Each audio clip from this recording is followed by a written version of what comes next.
तो हमारे प्यारे प्रिय दर्शक कैसे हैं आप सभी लोग। आज हम आपको सुनामी के बारे में कुछ जानकारी प्रदान करेंगे। सुनामी यानी कोस्टल वेव और हिंदी में इसका मतलब है समुद्र तटीय लहरें। समुद्र के भीतर अचानक जब तेज हलचल होने लगती है तो उसमें उफान उठता है।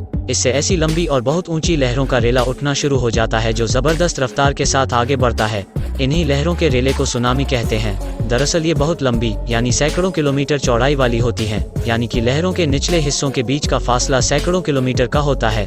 पर जब ये तट के पास आती हैं, तो लहरों का निचला हिस्सा जमीन को छूने लगता है, इनकी गति कम हो जाती है और ऊंचाई बढ़ जाती है। ऐसी स्थिति में जब ये तट से टक्कर मारती हैं तो तबाही होती है। गति 420 किलोमीटर प्रति घंटा तक और ऊंचाई 10 से 18 मीटर तक यानी खारे पानी की चलती दीवार। अक्सर समुद्री भूकंपों की वजह से ये तूफान पैदा होते हैं। प्रशांत महासागर में बहुत आम है, पर बंगाल की खाड़ी, हिंद महासागर व अरब सागर में नहीं। इसीलिए शायद भारतीय भाषाओं में इनके लिए विशिष्ट नाम नहीं है। सुनामी का अर्थ क्या होता है?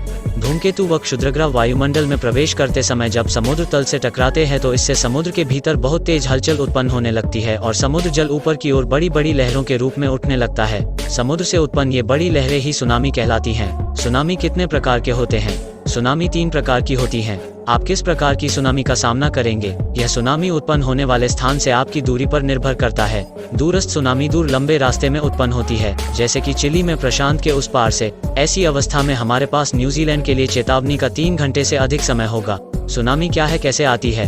जब कभी भीषण भूकंप की वजह से समुद्र की ऊपरी परत अचानक खिसककर आगे बढ़ जाती है तो समुद्र अपनी समांतर स्थिति में ऊपर की तरफ बढ़ने लगता है। जो लहरें उस वक्त बनती हैं वो सुनामी लहरें होती हैं। सुनामी के 3 कारण क्या है? यह हलचल महासागरीय तल पर भूकंप, भ्रंश अथवा प्लेटों के खिसकने के कारण पैदा होती है। 26 दिसंबर 2004 को हिंद महासागर में आए विनाशकारी सुनामी का कारण भूकंप ही था। तो हमारे प्यारे प्रिय दर्शक, आज के लिए बस इतना ही। आप सभी लोगों का तहे दिल से धन्यवाद।